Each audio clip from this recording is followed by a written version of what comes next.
السلام علیکم ورحمۃ اللہ وبرکاتہ۔ روزانہ فضائل اعمال کی 10 منٹ تعلیم سننے کے لیے ہماری اس چینل کو سبسکرائب کریں اور گھنٹی کا بٹن دبانا بالکل بھی نہ بھولیے۔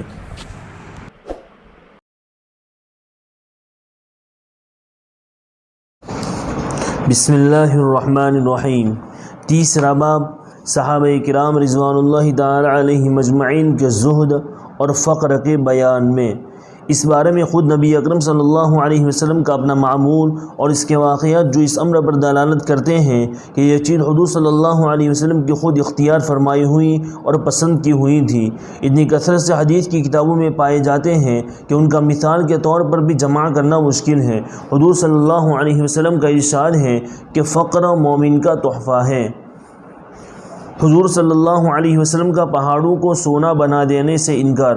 حضور صلی اللہ علیہ وسلم کا ارشاد ہے کہ میرے رب نے مجھ پر یہ پیش کیا کہ میرے لیے مکہ کے پہاڑوں کو سونے کا بنا دیا جائے۔ میں نے عرض کیا، اے اللہ، مجھے تو یہ پسند ہے کہ ایک دن پیٹ بھر کر کھاؤں تو دوسرے دن بھوکا رہوں، تاکہ جب بھوکا ہوں تو تیری طرف زاری کروں، مطلب تیری طرف روؤں اور تجھے یاد کروں، اور جب پیٹ بھروں تو تیرا شکر کروں، تیری تعریف کروں۔ فائدہ: یہ اس ذات مقدس کا حال ہے جس کے ہم نام لیوا ہیں اور اس کی امت میں ہونے سے فخر ہے، جس کی ہر بات ہمارے لیے قابل اتباع ہے۔ حضرت عمر رضی اللہ عنہ کی وسعت طلب کرنے پر تنبیہ اور حضور صلی اللہ علیہ وسلم کے گزر کے حالات۔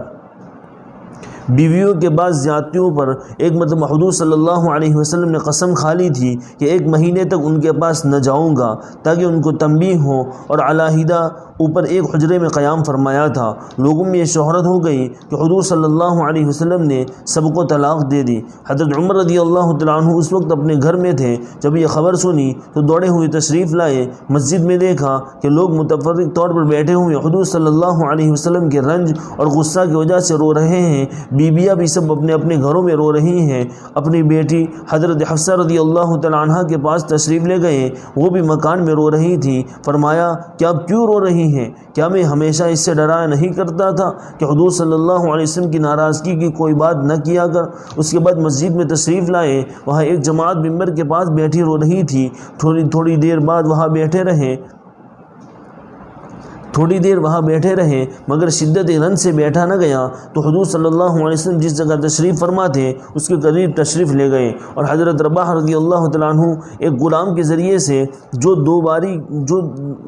دو باری کے زینے پر پاؤں لٹکائے بیٹھے تھے اندر حاضری کی اجازت چاہی۔ انہوں نے حاضر خدمت ہو کر حضرت عمر رضی اللہ تعالیٰ عنہ کے لیے اجازت مانگی، مگر حضور صلی اللہ علیہ وسلم نے سکوت فرمایا، کوئی جواب نہ دیا۔ حضرت رباح رضی اللہ تعالیٰ عنہ نے آ کر یہی جواب حضرت عمر رضی اللہ تعالیٰ عنہ کو دے دیا کہ میں نے عرض کر دیا تھا مگر کوئی جواب نہ ملا۔ حضرت عمر رضی اللہ تعالیٰ عنہ مایوس ہو کر ممبر کے پاس آ بیٹھے مگر بیٹھا نہ گیا، تو پھر تھوڑی دیر میں حاضر ہو کر حضرت رباح رضی اللہ تعالیٰ عنہ کے ذریعے سے اجازت چاہی۔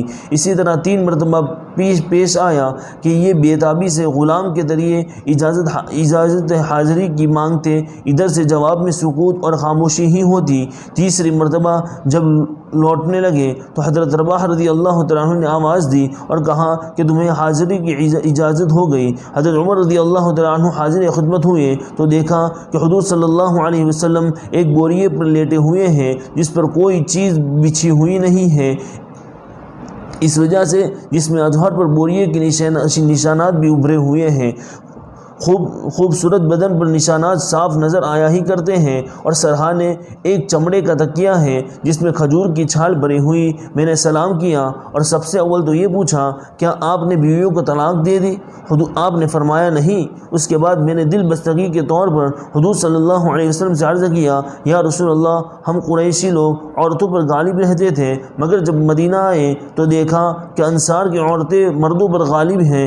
ان کو دیکھ کر قریش کی عورتیں بھی اس سے متاثر ہو گئی۔ اس کے بعد میں نے ایک بات اور کی جس سے نبی کریم صلی اللہ علیہ وسلم کے چہرے انور پر تبسم کے آثار ظاہر ہوئے۔ میں نے دیکھا کہ گھر کا کل سامان یہ تھا کہ 3 چمڑے بغیر دواغت دیے ہوئے اور ایک مٹھی جو ایک کونے میں پڑے ہوئے تھے۔ میں نے ادھر ادھر نظر دوڑا کر دیکھا تو اس کے سوا کچھ نہ ملا۔ میں دیکھ کر رو دیا۔ حضور صلی اللہ علیہ وسلم نے فرمایا کہ کیوں رو رہے ہو؟ میں نے عرض کیا یا رسول اللہ کیوں نہ روؤں کہ بوریے کے نشانات آپ صلی اللہ علیہ وسلم کے بدن مبارک پر پڑ رہے ہیں اور گھر کی کل کائنات یہ ہیں جو میرے سامنے ہیں۔ پھر میں نے عرض کیا کہ یا رسول اللہ دعا کیجئے کہ آپ کی امت پر وسعت ہو، آپ کی امت پر بھی وسعت ہو۔ یہ روم و فارس بے دین ہونے کے باوجود کہ اللہ کی عبادت نہیں کرتے، ان پر تو یہ وسعت، یہ قیصر و قیصرہ تو باغوں اور نہروں کے درمیان ہو، اور آپ اللہ کے رسول اور اس کے خاص بندے ہو کر یہ حالت۔ نبی اکرم صلی اللہ علیہ وسلم تکیہ لگائے ہوئے بیٹھے تھے۔ حضرت عمر رضی اللہ تعالیٰ عنہ کی یہ بات سن کر بیٹھ گئے اور فرمایا کہ عمر کیا اب تک اس بات کے اندر شک میں پڑے ہوئے ہو؟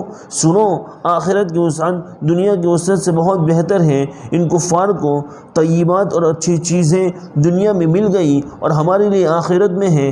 حضرت عمر رضی اللہ تعالیٰ عنہ نے عرض کیا کہ یا رسول اللہ میرے لیے استغفار فرمائے کہ واقعی میں نے غلط کی۔ فائدہ: یہ دین و دنیا کے بادشاہ اور اللہ کے لاڈلے رسول صلی اللہ علیہ وسلم کا طرز عمل ہے کہ بوریے پر کوئی چیز بچھی ہوئی بھی نہیں، نشانات بدن پر پڑے ہوئے ہیں۔ گھر کے ساز و سامان کا حال بھی معلوم ہو گیا۔ اس پر ایک شخص نے دعا کی درخواست کی تو تنبیہ فرمائی۔ عائشہ صدیقہ رضی اللہ تعالیٰ عنہا سے کسی نے پوچھا تھا کہ آپ کے گھر میں حضور صلی اللہ علیہ وسلم کا بستر کیسا تھا؟ آپ فرمایا کہ ایک چمڑے کا تھا جس میں کھجور کی چھال بھری ہوئی تھی۔ حضرت حفصہ رضی اللہ تعالیٰ عنہا سے بھی کسی نے پوچھا کہ آپ کے گھر میں حضور صلی اللہ علیہ وسلم کا بستر کیسا تھا؟ فرمایا کہ ایک ٹاٹ تھا جس کو دوہرا کر کے حضور صلی اللہ علیہ وسلم کے نیچے بچھا دیتی تھی۔ ایک روز مجھے خیال ہوا کہ اگر اس کو چوہرا کر کے بچھا دوں تو زیادہ نرم ہو جائے، چنانچہ ہم نے بچھا دیا۔ حضور صلی اللہ علیہ وسلم نے صبح کو فرمایا کہ رات کیا بچھا دیا تھا؟ ہم نے عرض کیا کہ وہی ٹاٹ تھا، اس کو چوہرا کر دیا تھا۔ فرمایا اس کو ویسا ہی کر دو جیسا پہلے تھا، اس کی نرمی رات کو اٹھنے میں مانع بنتی ہے۔ اب ہم لوگ اپنے نرم اور روئے دار گدوں پر بھی نگاہ ڈالیں کہ اللہ نے کس قدر وسعت فرما رکھی ہے، اور پھر بھی بجائے شکر کے ہر وقت تنگی کی شکایت ہی زبان پر رہتی ہے۔ حضرت ابو ہریرہ رضی اللہ تعالیٰ عنہ کی بھوک کا حال۔ حضرت ابو ہریرہ رضی اللہ تعالیٰ عنہ ایک مرتبہ کتان کے کپڑے میں ناک صاف کر کے فرمانے لگے، کیا کہنے ابو ہریرہ کہ آج کتان کے کپڑے میں ناک صاف کرتا ہے؟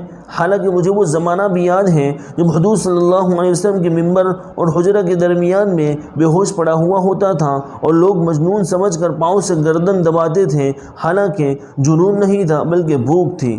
فائدہ: یعنی بھوک کی وجہ سے کئی روز کا فاقہ ہو جاتا تھا، بے ہوشی ہو جاتی تھی اور لوگ سمجھتے تھے کہ جنون ہو گیا۔ کہتے ہیں کہ اس زمانے میں مجنون کا علاج گردن کو پاؤں سے دبانے سے کیا جاتا تھا۔ حضرت ابو ہریرہ رضی اللہ تعالیٰ عنہ بڑے صابر اور قانع لوگوں میں تھے، کئی وقت فاقہ میں گزر جاتے تھے۔ حضور صلی اللہ علیہ وسلم کے بعد اللہ نے فتوحات فرمائی تو ان پر تونگریں آئی۔ اس کے ساتھ ہی بڑے عابد تھے، ان کے پاس ایک تھیلی تھی جس میں کھجور کی گٹھلیاں بھری رہتی، اس پر تسبیح پڑھا کرتے۔ جب وہ ساری تھیلی خالی ہو جاتی تو باندھی اس کو پھر بھر کر پاس رکھ دیتی۔ ان کا یہ بھی معمول تھا کہ خود اپنی بیوی اور خادم 3 آدمی رات کی 3 حصے کر لیتے اور نمبر وار ایک شخص تینوں میں سے عبادت میں مشغول رہتا۔ میں نے اپنے والد صاحب رحمۃ اللہ علیہ سے سنا کہ میرے دادا صاحب رحمۃ اللہ علیہ کا بھی تقریباً یہی معمول تھا کہ رات کو 1 بجے تک والد صاحب رحمۃ اللہ علیہ مطالعہ میں مشغول رہتے۔ 1 بجے دادا صاحب رحمۃ اللہ علیہ تہجد کے لیے اٹھتے تو تقاضا فرما کر والد صاحب رحمۃ اللہ علیہ کو سلا دیتے اور خود تہجد میں مشغول ہو جاتے، اور صبح سے تقریباً پون گھنٹہ پہلے میرے تائی صاحب رحمۃ اللہ علیہ کو تہجد کے لیے جگا دیتے اور خود اتباع سنت میں آرام فرماتے۔ اللہم ارزقنی اتباعہم۔ والسلام علیکم ورحمۃ اللہ وبرکاتہ۔